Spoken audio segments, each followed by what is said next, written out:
Hey, Dave, just with the third inning with Daniel, what did you see from him that kind of led to the struggles?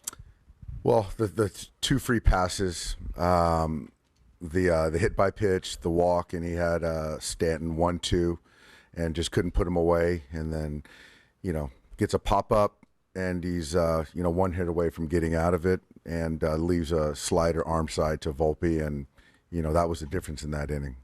I know you talked like pregame about you're going to have to be careful picking your spots with guys. Is that a situation, especially when he's kind of struggling to find the zone, where you think it all about maybe getting somebody else up for the rest of that inning, or is that going to be his inning the whole time? Yeah, I mean, I think that was his inning. I think he was at 20 pitches, something like that. He had Volpe up, so it's. I'm not going to go get somebody in the third inning to get Volpe where he just popped a guy up and. Uncharacteristic with the hit by pitch, the walk. So, yeah, it was his inning. Right behind Jack, Bill. Yeah, and just to follow up on that, you had Volpe, but also Wells and Verdugo were lined up, but that would have been too early to use a Bonda there or Vesia?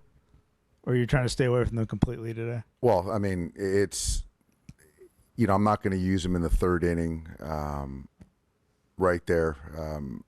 I just wasn't going to use him in the third inning, no. And knowing, obviously, choice number one is to win tonight, but since that didn't happen, I don't mean this to sound flip. Did this outcome in terms of pitching play out as well as you could hope? Absolutely.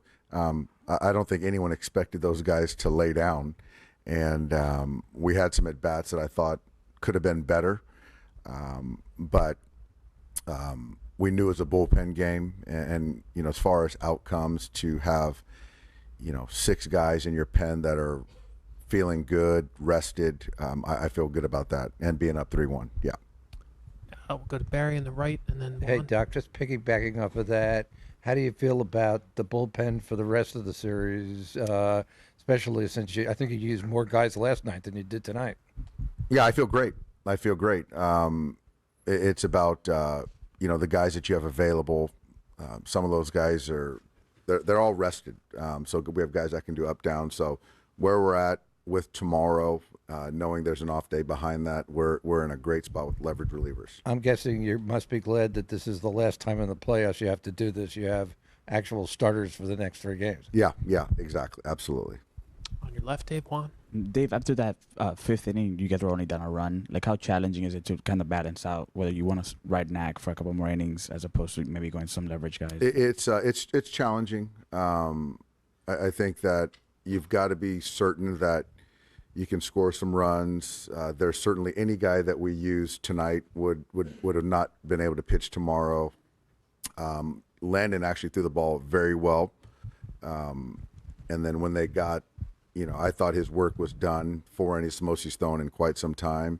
And being down 2 going into the that last half, it just doesn't make sense to use one of your leverage guys. And then with Ohtani, what are you seeing from his at-bats, and is the shoulder kind of messing up some mechanics? We've asked him many times over, and it's not impeding. He doesn't feel it. I just think it's just the chase. You see it. I mean, there's some big at-bats that, could result in a walk and not taking the base, and chasing is, hasn't been good. We'll stay in that same road, Dave. Hi, Dave. Just following up on Ohtani as well. How about on the base paths? How do you evaluate his base running with the shoulder? I think it's been fine so far. He actually slid tonight, so I don't think that it's been a problem. I mean, he's not going to be stealing bases, but I wouldn't think. But I think it hasn't been too much of a problem right now. Just with your experience with the being down 3-0, you were on the other side, like you mentioned yesterday.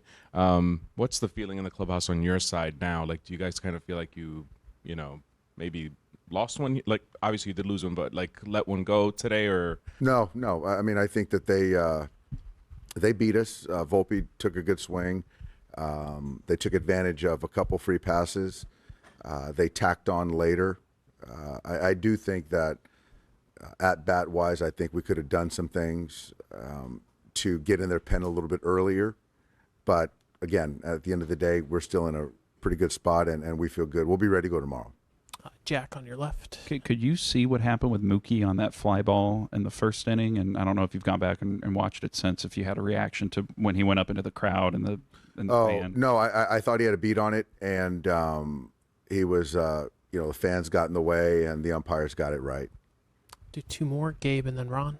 Just to reiterate, there was really no circumstance today where you would have chased the game in a sense, and was it at all tempting 6-4 in the eighth to think, well, No, not 6-4 in the eighth. No, it wasn't. No. And we'll finish up with Ron, first row on your right. How sky high is the feeling in the dugout after Freddie's homer there in the first inning? And do you, even though you don't have to remind the guys there's 27 outs to go, do you have to remind them? I don't. I think that, we were very high. We were excited. Those guys, fortunately answered back. It was a good ball game till it wasn't. I don't need to remind them that there's 27 outs. We do a very good job of playing 27 outs. All right, Dave, thank you so much. All right, We'll thanks, see you guys. tomorrow. Yeah, you got Appreciate it. it.